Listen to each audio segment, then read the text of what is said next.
আপনাদের কি একসঙ্গেই দোকান নাকি? এইটা কত? এইটা 250। এটা 240, এটা 250, এটা 50, এটা 10 টাকা পিস, এটা 250, এটা 240। একই গজা তো একই। আর জিলেপি হচ্ছে 240, এটা 240, 250। 250। এবার 1 কিলো বলুন। 1 কিলো 160 টাকা। 160 টাকা, ঠিক আছে। আপনি ওটা টাকা 160 টাকা, ঠিক আছে। মেলায় ঢুকতেই এটা হচ্ছে 3 নম্বর স্টল। তো দেখলাম এই দোকানের থেকে আমি পুরো দামটাই কিন্তু জেনে নিয়েছি। আশা করছি আপনাদের অনেক উপকার হবে। আর আপনারা যখন মেলায় আসবেন দামটা তো জেনেই গেছেন কোনটা কত। আগের থেকেই জেনে গেলে অনেক সুবিধা হয়, তাই জন্য কিন্তু আমি জানিয়েই দিলাম। আর এবার কিন্তু দাদাভাই এই জিলিপিটা ভাজবে। আমি সেই ভাজার প্রসেসটাই কিন্তু আপনাদের দেখাচ্ছি। আমি কিন্তু আগেই গিয়ে কন্ট্যাক্ট করে নিয়েছিলাম, দাদাভাই আমি কিন্তু একটা ভিডিও করব। কারণ হচ্ছে কাউকে জিজ্ঞাসা না করে কখনোই ভিডিও করা যায় না। তাই উনি আমাকে বলল, ঠিক আছে দিদিভাই একটুখানি দাঁড়াও, আমি আগের যে ভাজাটা রয়েছে ওইটা একটু নামিয়ে নিই, তারপর নতুন করে আমি যখন দেব তখন তুমি ভিডিওটা করো। তাই জন্য আমি একটুখানি অপেক্ষা করছিলাম। উনি আগের যে ভাজাটা বসিয়েছিল জিলাপি সেটা নামিয়ে নতুন করে আবার উনি শুরু করলো। আমার খুব ভালো লেগেছে। দাদাভাই বললো, না ঠিক আছে দিদিভাই তুমি ভিডিও করো, কোনো প্রবলেম নেই। অনেকে কিন্তু ভিডিও করতে দেয় না। যাই হোক উনি খুব সুন্দর করে ভিডিওটা করার জন্য আমাকে অনেক হেল্প করেছে, আমার ভীষণ ভালো লেগেছিলো। যাই হোক আমি ওনার কাছ থেকে কিন্তু 1 কিলো জিলাপি নিয়েছিলাম। কারণ হচ্ছে আমার জিলাপিটা নেওয়ার খুবই দরকার ছিল। আর প্রথম দিন মেলায় এসেছি, জিলিপি নেব না সেটা তো হয় না। তাই জন্য আমি 1 কিলো জিলিপি নিয়ে গেছি। আমার স্টাফ অনেকজন আছে, তারপরে বাড়ির লোক আছে, মোটামুটি আমার 1 কিলো জিলাপিতে হয়ে গেছে। আমি 1 কিলো জিলাপি 160 টাকা দিয়ে নিয়েছিলাম। আর 160 টাকাই হচ্ছে কিলো। ওরা কিন্তু খুচরো হিসাবটা সবসময় বলে 250 গ্রাম 40 টাকা।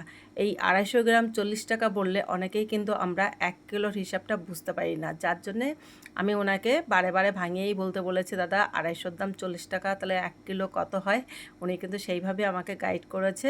আর আমারও খুব ভালো লেগেছে। যাই হোক ভিডিওটা আপনারা দেখুন এবং এনজয় করুন। আর মেলা কিন্তু 7 দিন অবধি চলবে। এই 7 দিনের মধ্যে আপনারা যে কোনো সময় মেলায় আসতে পারেন, কারণ মেলাটা কিন্তু চলতেই থাকবে। সকাল থেকেই উঠে ওদের কিন্তু সব কিছু নিয়ে ওরা বসে পড়ে, কেনা বেচা সকাল থেকেই শুরু হয়ে যায়। আর এদিকে রাত্রে 9টা 10টা যতক্ষণ মোটামুটি কাস্টমার থাকে বা মেলায় লোক থাকে।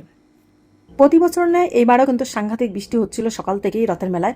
আর রথের মেলায় বৃষ্টি হবে না সেটা তো কখনো হতে পারে না। এটা হচ্ছে একদম যুগ যুগ ধরে চলে আসছে, রথের মেলায় প্রচণ্ড বৃষ্টি হবে। অ্যাকচুয়ালি রথের মেলার আগে থাকে অম্বুবাচী। অম্বুবাচী থেকে কিন্তু প্রচণ্ড বৃষ্টি হয়। আমরা আগে দেখেছি ছোটোবেলায়, সেই 7 দিন ধরে সাংঘাতিক বৃষ্টি, ঘরে বসেই উনুনে রান্নাবান্না খাওয়া দাওয়া, ঘর দিয়ে আমরা একদম বেরোতে পারতাম না। অম্বুবাচী শেষ হতে হতেই কিন্তু রথের মেলাটা শুরু হয়। আর যেহেতু এটা আষাঢ় মাসে তো বৃষ্টি হবেই, এটাই স্বাভাবিক। যাই হোক রথের মেলায় কিন্তু সকাল থেকেই বৃষ্টি হচ্ছিল, ঝাঁকে ঝাঁকে বৃষ্টি হচ্ছিল। আমার তো টার্গেট রয়েছে আগে আগে মেলায় যাব এবং গিয়ে সেখানকার ভিডিওগুলো করব, কারণ বিকালে তো ঢুকতে পারবো না, মেলায় সাংঘাতিক ভিড় হয়। যাই হোক আমি সেই অনুযায়ী তাড়াতাড়ি করে বেরিয়ে গিয়ে মেলায় চলে গেলাম। একদম মেলায় প্রথম এন্ট্রি গেট একদম যশোর রোডের পাশেই আমাদের মেলাটা হয় বারাসাত রথতলায়। এই রথতলায় কিন্তু মেলা হয় বহুত বছর ধরে। আমার বিয়ে হয়েছে 25 বছর। আমি এসেই দেখছি মেলা তার অনেক আগের থেকেই নাকি এই মেলাটা হয়। এক কথায় বলতে গেলে বারাসাত রথের মেলাটা পৌরাণিক ঐতিহ্য বহন করে। বারাসাতের মধ্যে আর কোথাও কিন্তু রথের মেলা হয় না। এই মেলাটা থাকে পুরো 1 সপ্তাহ, পুরো উল্টো রথ অবধি থাকবে। এই মেলাটায় কি নেই, ফুল গাছ থেকে শুরু করে সব কিছু আছে, সব কিছু। এই মেলাটা হয় যশোর রোডের উপরেই। মধ্যমগ্রাম থেকে বারাসাতের দিকে যেতে রথতলা পড়ে, একদম ডান হাতেই পড়বে। তা বাচ্চাদের নাগরদোলা রয়েছে, অনেকগুলো নাগরদোলা ওখানে আসে। আমার উদ্দেশ্য হচ্ছে খাবারের ভিডিও করা। যাই হোক বন্ধুরা, আর যে জিলেপি ভাজা হয় ফুল রেসিপিটা কিন্তু এই ভিডিওর মাধ্যমে আমি শেয়ার করেছি। আশা করছি আপনাদের ভালো লাগবে। আমি কিন্তু ফুল জিলেপি ভাজা যে রেসিপিটা সেটা কিন্তু এই ভিডিওর মধ্যে তুলে ধরেছি। আশা করছি আপনাদের ভালো লাগবে, আপনারা এনজয় করুন। যাই হোক বন্ধুরা দেখুন জিলেপিটা কিন্তু ভাজা হয়ে গেছে। এবার কিন্তু ওরা রসের শিরার মধ্যে ডুবিয়ে দিচ্ছে। এই রসের শিরার মধ্যে বেশিক্ষণ লাগবে না চুবিয়ে রাখতে, জাস্ট চুবিয়ে আবার তুলে দেবে। আমি কিন্তু সঙ্গে সঙ্গেই কিন্তু এই জিলাপিটা নেব, এই গরম গরম জিলাপি। আমি দেখুন ভিডিওটা কোথাও এতটুকু স্কিপ করিনি বা কাটিনি, একদম একটানা ভিডিও আমি করেছি। পুরো ভাজা থেকে আমি যতক্ষণ না নেব ততক্ষণ অবধি। দেখুন এই যে তোলা হয়ে গেছে, এবার আমাকে দিচ্ছে। তবে জিলিপিটা কিন্তু খুব ভালো ছিল, আমরা গরম গরম খেয়েছি।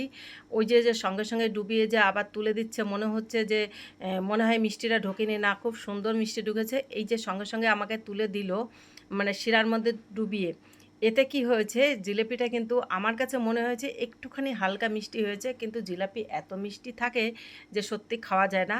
তবে এই জিলাপিটা আমার ভীষণ ভালো লেগেছিল, সঙ্গে সঙ্গে আমি নিয়েছি গরম গরম জিলাপি। আপনারাও পারলে এই রকম ঠিক কড়ার থেকে নামিয়ে দেবে সেই রকম জিলাপি নেবেন, তাতে কি হবে মিষ্টিটা অনেকটা কম থাকবে। আর যখন এই রসের মধ্যে অনেকক্ষণ চুবিয়ে রাখে তখন কিন্তু মিষ্টিটা অনেকটা হয়ে যায়, তখন কিন্তু মিষ্টির জন্য খাওয়া যায় না।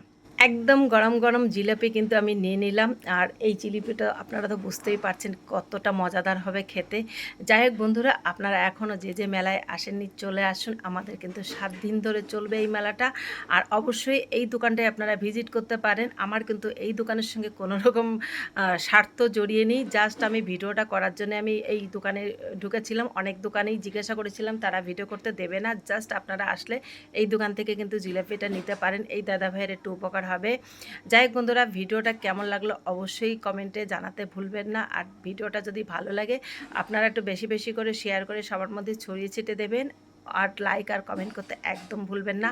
আর যেসব বন্ধুরা আমার চ্যানেলে আজকে নতুন আছেন অবশ্যই চ্যানেলটাকে সাবস্ক্রাইব করে পাশে থাকা বেল আইকনটা বাজিয়ে রাখবেন, যাতে সবার আগে ভিডিও আপনাদের কাছে নোটিফিকেশনটা পৌঁছে যায়। আজকের মতো রাখছি, সবাই ভালো থাকবেন, টাটা।